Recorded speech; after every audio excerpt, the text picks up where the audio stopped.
Suportado ng ilang senador ang mahigpit na pagpapatupad ng Department of the Interior and Local Government sa anti-EPAL policy. Yan ang ulat ni Luisa Erispe. Nakakita ka na ba ng mga tulay, kalsada o gusali ng gobyerno na may muka o tatak ng politiko?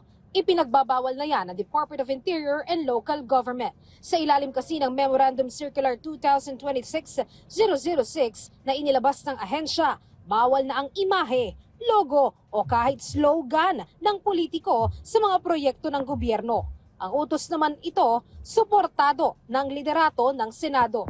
Ayon kay Senate President Pro Tempore Panfilo Lacson, walang puwang ang EPAL sa pagseserbisyo sa publiko. Sabi pa ng senador, pinondohan ito ng buwis ng taong bayan. Kaya naman, wala dapat credit grabbing sa mga proyekto ng pamahalaan. Hindi rin dapat magamit ang national budget bilang political tool ng mga nasa pwesto. Wala rin dapat puwang sa political exploitation sa serbisyo publiko.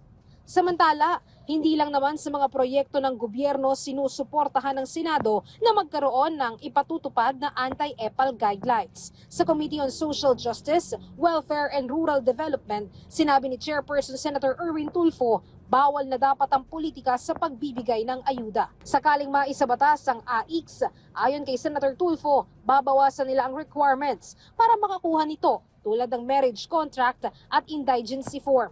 Dito kasi anya pumapasok ang politika. Kapag wala nito, kadalasan hindi maabutan ng tulong ang isang benepisyaryo. Giit din ni Senator Tulfo, malinaw naman sa 2026 General Appropriations Act, bawal ang kahit anong presensya ng politiko sa ayuda na ibibigay ng gobyerno.